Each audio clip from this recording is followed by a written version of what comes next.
Hola a todas las personas que nos siguen a través de las plataformas de Diario Chañarcillo. Hoy nos encontramos junto al diputado Juan Santana. Hola diputado, ¿cómo está? Bien, Vanessa, ¿cómo estás tú? Muchas gracias por la invitación, en primer Muy lugar. bien, muchas gracias por estar con nosotros acá en Diario Chañarcillo, justamente cuando estamos a días de que los pactos políticos han inscrito las candidaturas y Así usted es. ha anunciado ir por la reelección. Así es. Cuéntenos respecto de esa decisión para empezar esta entrevista, diputado. Sí. Bueno, en medio del trabajo legislativo que ha sido harto durante este año, Vanessa, yo diría que, claro, uno al final posterga, digamos, este tipo de discusiones, las da un poco por sentadas, y más bien se empieza a preocupar al final de lo que es la inscripción en sí misma. Nosotros en realidad nunca nos involucramos tanto en el debate de la negociación, pero creemos que ha sido una buena negociación porque en primer lugar, y esto hay que recordarlo, pudimos ponernos de acuerdo para llevar adelante una primaria como oficialismo, cuestión que no pudieron hacer eh, nuestros adversarios de la oposición, y eso nos permitió, entre otras cosas, tener hoy día una candidata única que fue legitimada por la población también acá en la región de Atacama y que es la ex ministra Janet Jara. Pero por otra parte también pudimos ponernos de acuerdo en forjar una lista, diría yo, amplia, dado que al final tuvimos una lamentable noticia, que es que hubo dos partidos pertenecientes al pacto que constituyeron una segunda lista, pero yo creo que esta primera lista, que se formó principalmente con los partidos oficialistas, le da cierta garantía, al menos a nuestro sector, que va a tener un grado de elegibilidad importante, y eso va a significar, entre otras cosas, contar con un segmento del próximo Parlamento que o va a apoyar, así esperamos nosotros, a la futura presidenta, o va a cumplir un rol fiscalizador respecto a lo que no queremos que ocurra, que es que una agenda pro conservadora avance en el país, y eso naturalmente tiene que ser detenido por alguna institución, a nuestro juicio, que en este caso tiene que ser el Parlamento. Diputado, eso es a nivel macro político, voy a ahondar en eso más adelante, pero quiero preguntarle respecto de su candidatura propiamente Mm, tal, ¿cómo evalúa usted su segundo periodo como diputado y por qué piensa que las personas deberían volver a confiar en mm. usted como diputado por un tercer periodo? ¿Cuáles valores han sido sus principales iniciativas o su trabajo en las comisiones? Mm. Cuéntenos un poco de eso. Bueno, el Parlamento en general, Vanessa, yo creo que tiene un tremendo valor y yo creo que ha quedado muy en evidencia durante este periodo, que es que si una administración no cuenta con un Parlamento favorable, eso se traduce, por ejemplo, en que las reformas con las cuales uno se comprometió en campaña no necesariamente pueden salir adelante en los términos que uno quiere. Y yo creo que muestra fiel de eso es la reforma de pensiones. Nosotros estamos, por supuesto, felices de que ahora en el mes de septiembre a las personas mayores de 82 años les vaya a subir la pensión garantizada universal a 250.000 pesos. Estamos contentos que desde el mes de enero a los pensionados que impusieron en su vida laboral a él empiece a llegar un adicional todos los meses por concepto de pago por cotización por año de servicio. Y por lo tanto, estamos contentos por eso, pero al mismo tiempo decimos de que no es la reforma previsional que a nosotros nos gustó desde un primer momento, ¿no? Una reforma previsional que pusiera el acento en la solidaridad, en tener un sistema previsional con una concepción amplia de la sociedad y no una lógica en donde se contribuyera a fortalecer la capitalización individual como lógica, digamos, de este sistema. Yo participé harto de ese debate, dado que presidí la comisión de trabajo, me correspondió cumplir un rol en esa tramitación, y creo que aporté en ese debate, ¿no? Siento que esa es una de las tantas discusiones que se dieron durante este periodo. Hemos puesto el acento en los temas laborales, por eso pertenezco a la comisión de trabajo. Se aprobaron las 40 horas, se aprobó el aumento del salario mínimo, cada una de esas cosas escuchando a la oposición, porque el salario mínimo fue con subsidio a las pymes, la reducción de la jornada laboral es gradual, la reforma de pensiones ya dijimos que fue como una mezcla de posiciones del Parlamento, y por lo tanto creo que he demostrado a la población atacameña dónde estoy, dónde me ubico, en qué vereda estoy y cuáles son los intereses que defiendo. Y por eso tengo la tranquilidad de nuevamente participar de una elección. Yo no me escondo en que no voy a pedir el voto, yo voy a pedir el voto, porque creo que es lo más transparente que podemos hacer los candidatos, decir que estamos en campaña, que estamos buscando apoyo en la comunidad, y creo que eso también tiene que ver con cómo relevamos y reivindicamos la actividad política. Yo en eso no me escondo, no trato de disfrazar mi idea o mi condición de político. Diputados, y en ese sentido las personas suelen estar apáticas respecto de la política, y entonces le voy a preguntar, el Frente Amplio va a dejar de ser gobierno, ahora le Mm, queda muy mm, poquito. Eh, Muchos dicen que con la renuncia del ministro Marcel se acabó el gobierno. mm, Eh, y en la región en particular, en cómo se compuso la lista, no mm, hubo candidatos del Frente Amplio. mm. ¿Cómo quedan las relaciones en la interna del lado del oficialismo con todos estos antecedentes, con este Frente Amplio que deja de ser gobierno, va a dejar de ostentar el poder, que no va a tener representatividad en la región y que bueno, no sabemos todavía, ¿cierto?, si es que la candidata Jara puede ser electa o no, o si van a ser oposición. Claro. ¿Cómo quedan las relaciones, aún sabiendo además que en último momento el Frente Regionalista Verde y Social con los humanistas Mm. se restaron también, ¿cierto?, con populares, de conformar esta gran lista única? Claro, lo voy a anexar, Vanessa, con una parte de la pregunta anterior, en el siguiente sentido. Nosotros tenemos el gran orgullo de decir que en esta región, en la última elección parlamentaria, el partido al cual yo represento, que es el Partido Socialista, obtuvo el mayor porcentaje a nivel nacional, ¿no? La diputada Chicardini, con quien yo fui candidato la última vez, obtuvo más de 16 puntos y yo obtuve casi 14 puntos, es decir, entre los dos sumamos casi 30 puntos. El Partido Socialista no tiene esos números en ningún lugar del país. Entonces uno podría también sentirse con el legítimo derecho que, al igual como se hizo en otras regiones, a decir, bueno, si en esta región los socialistas tenemos 2 diputados, debiésemos competir en condiciones favorables. Bueno, al principio se nos dijo que íbamos a competir un candidato a todos los partidos. Yo en realidad nunca puse resistencias, por eso me parecía bien. Y allí estaba el Frente Amplio y habían candidatos de otros partidos también. Pero entiendo que con el correr del tiempo, eh, el Partido Comunista planteó vehementemente su interés de tener dos candidaturas acá. Entonces, como también hay otro diputado en ejercicio que el diputado Tapia, la única manera de hacer convivir esa solicitud que hizo el Partido Comunista eh, era que el Partido Comunista tuviese dos candidatos, que era la solicitud que estaba haciendo, pero que aquellos partidos que teníamos diputados en ejercicio teníamos que naturalmente competir en igualdad de condiciones. Entonces se designaron dos candidatos del PPD y dos candidatos del Partido Socialista. A mí, si usted me pregunta, Vanessa, me hubiese gustado que hubiese sido distinto. Me hubiese gustado que todos los partidos hubiesen tenido una representación y eso fortalece la misma lista porque tienes más partidos y más gente apuntando en una misma dirección, en una misma voluntad. Sin embargo, los partidos políticos, y en esto yo soy muy respetuoso, ponen los acentos en algunos distritos y desincentivan también las candidaturas en otros.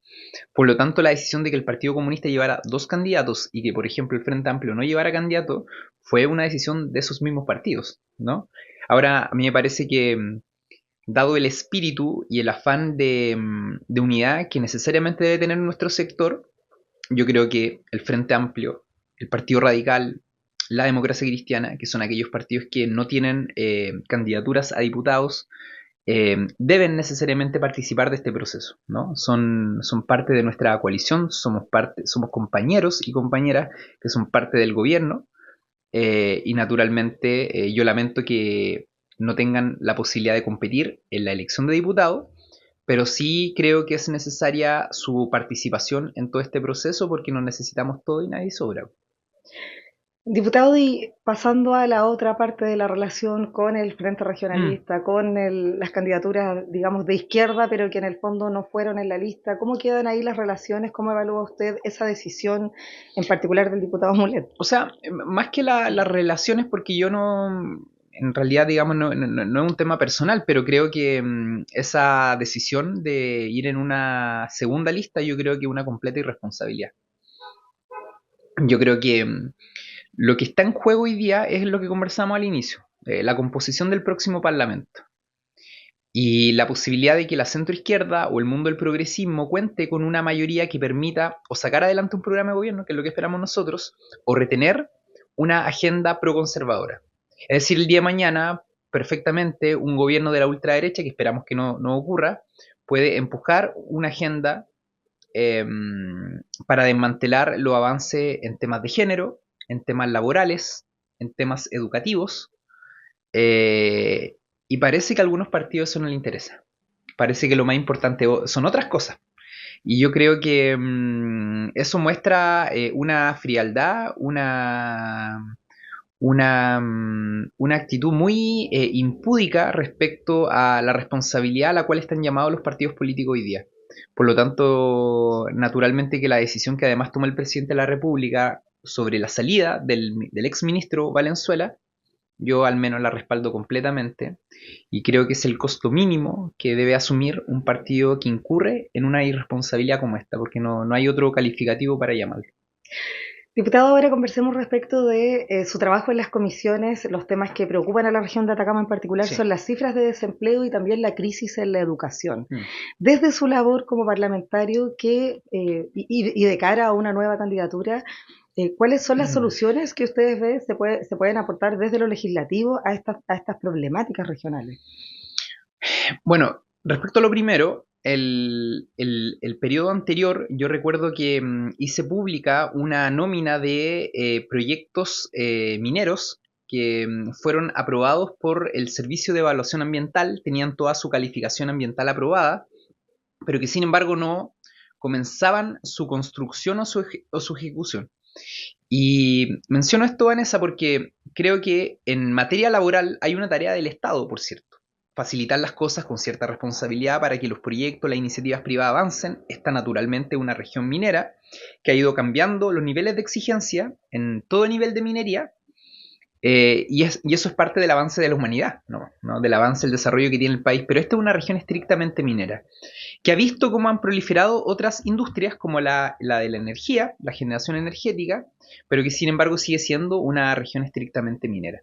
Entonces cuando uno ve una cartera importante de proyectos que no han iniciado, aún teniendo los respectivos permisos del Estado aprobados, dice relación con que también acá hay un rol del privado. O sea, si el privado no tiene la disposición a invertir en proyectos o iniciativas que contribuyan a dinamizar la economía local, a dinamizar el empleo, naturalmente las cosas en la región no van a cambiar. Y yo creo que el Estado ha hecho bastante, incluso en algunos aspectos con cosas que a nosotros nos generan cierta duda. Por ejemplo, la ley de permisología que empujó el gobierno. Nosotros teníamos dudas respecto, incluso yo suscribí la presentación que se hizo al Tribunal Constitucional precisamente para abordar algunas normas con las cuales nosotros teníamos algunas dudas respecto a su legalidad. Entonces el gobierno ha hecho cosas para empujar esto. Ahora se está tramitando en la Comisión de Trabajo y pasó a Hacienda el proyecto del subsidio para fomentar el empleo, particularmente en el caso de las mujeres y de los jóvenes, que son dos segmentos muy, muy vulnerables en materia de desempleo. Y por lo tanto yo acá lo que le hago un llamado es a los privados. O sea, no es solamente el gobierno, no es solamente el Estado quien debe contribuir a mejorar las cifras económicas. También son los privados que han recibido y en quienes se ha pensado cuando se ha legislado en normas que permitan promover la economía. Y yo creo que es una tarea de todos porque el empleo, naturalmente, a quienes decimos defender los trabajadores y trabajadoras debe ser siempre, en mi opinión, la máxima prioridad.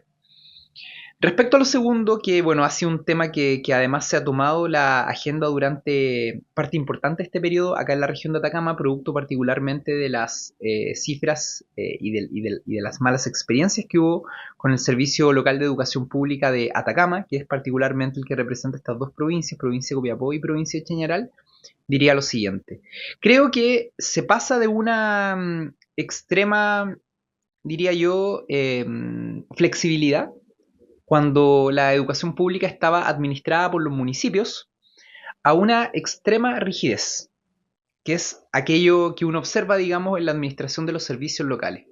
Si uno pudiese ver, por ejemplo, los principales casos de mal uso de recursos públicos en materia educativa, se dan principalmente cuando hay municipalidades detrás. No digo con esto que todas las municipalidades sean malas administradoras de la educación pública, hay muy buenas experiencias, pero nosotros en la Comisión de Educación recibimos varias veces delegaciones de asistentes de la educación o de docentes de Ancud, de San Bernardo, de la séptima región, de la cuarta región, de Arica, con problemas de pago de sueldos, de deudas previsionales. Eso mismo ocurrió, de hecho, acá en Copiapó hace algunos años atrás. Entonces, ¿por qué se cambia la educación desde los municipios a los servicios locales? Porque se entiende que los municipios, al tener otras obligaciones de administrador, no podían cumplir la administración de algo tan importante como era la educación pública.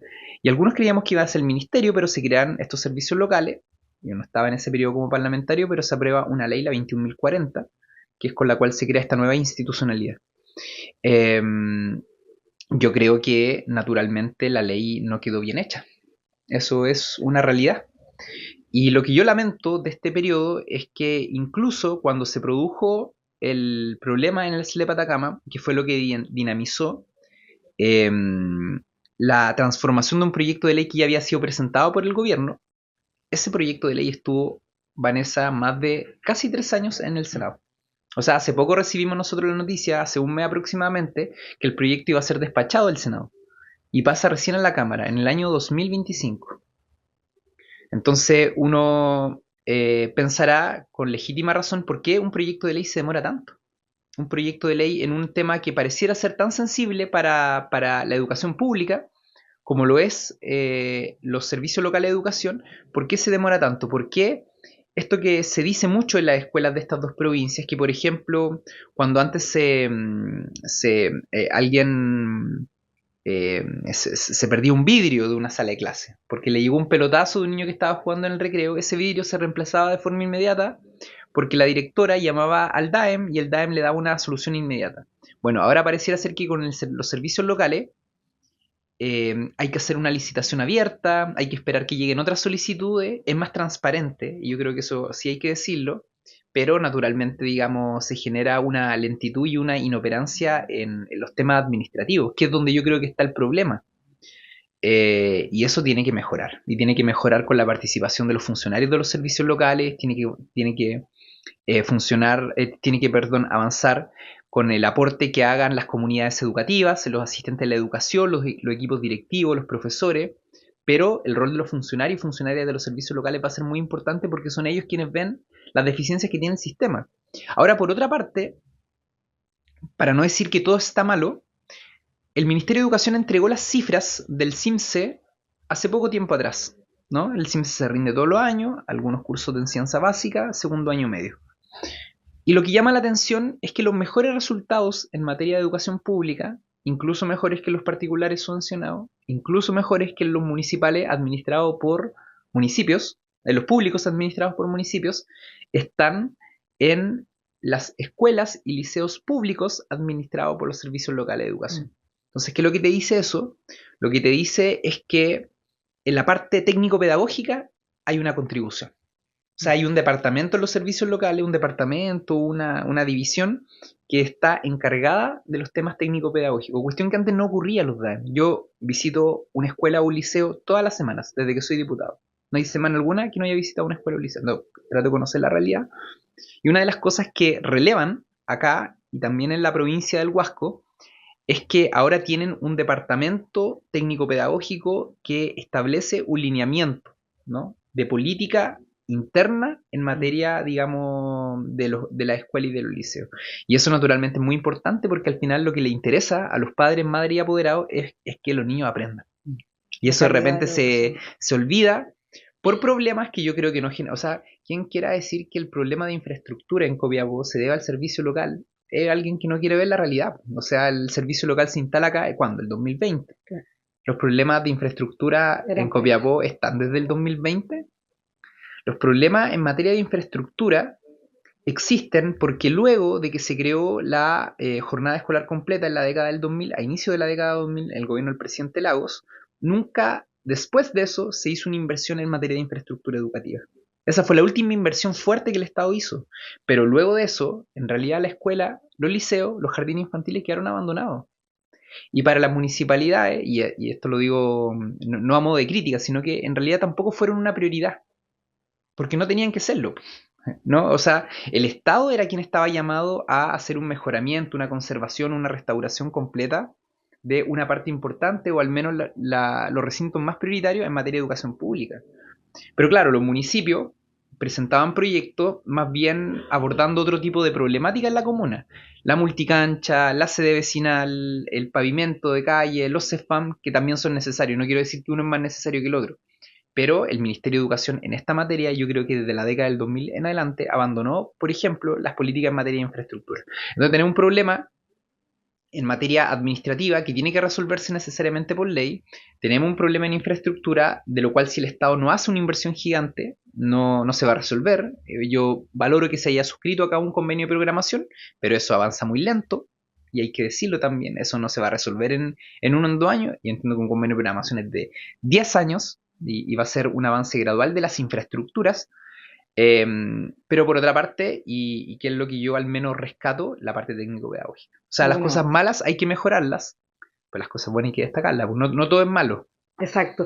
Diputado, para ir cerrando, quiero Mm. preguntarle respecto de un proyecto de ley Sí, que tiene que ver con los hijos corazón, sí, ¿verdad? Cuéntenos un poco de qué se trata eso, cuáles son los alcances, las implicancias y que tiene también una excepción. sí. eh, con- Bueno, en Chile se dio una cifra muy dramática hace algunos meses, que es que entre el año 2018 y el año 2025, 7 años, fueron más de 11.500 los adultos mayores abandonados en recintos hospitalarios. 11.500.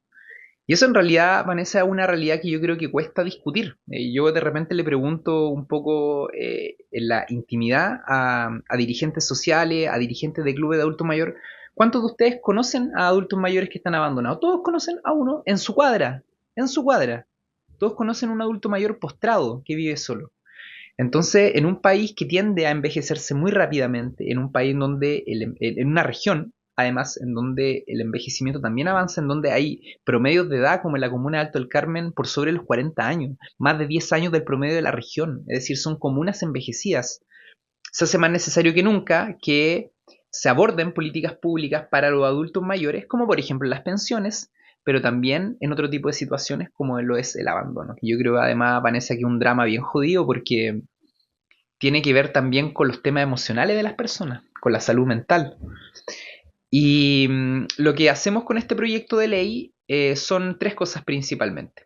La primera es crear un procedimiento especial a través de los tribunales de familia que hoy día no existe para poder abordar este tipo de casos. O sea, hoy día un adulto mayor, y esto es importante decirlo, puede hacer una denuncia por abandono. Ojo, puede hacer una denuncia. Hoy día en Chile el abandono ya está tipificado como delito. Y un adulto mayor puede hacer una denuncia por abandono. Pero como sabemos que la tramitación en los tribunales públicos es muy lenta, nosotros proponemos a través del proyecto de ley crear un procedimiento especial para abordar este tipo de casos. Primera cosa. Segunda cosa, agravar la sanción por delito, ¿no? De abandono. Hoy día eh, esta sanción, creemos nosotros, es muy baja, y nosotros proponemos agravarla a un máximo de 5 años, lo que la convierte, digamos, en un delito de mayor connotación y que va en la línea con la responsabilidad que la comunidad, en mi opinión, debiese tener en un contexto como este. Y lo tercero, que seguramente ha sido lo más comentado, es que hace uso del Registro Nacional de Deudores, cuestión que hoy día ya pueden hacer, pero se propicia que las personas mayores puedan hacer una denuncia por concepto de abandono contra sus hijos, en caso de que exista naturalmente un vínculo parental, emocional, económico, ¿no? Y esto lo destaco porque en general, claro, a nosotros nos llegaron muchos mensajes cuando presentamos este proyecto, mucha gente contándonos su experiencia, valorando la iniciativa, pero también nos llegaron otros mensajes que nos decían, oiga, diputado, pero ¿y si mi papá se portó mal y vulneró mis derechos y nunca fue responsable?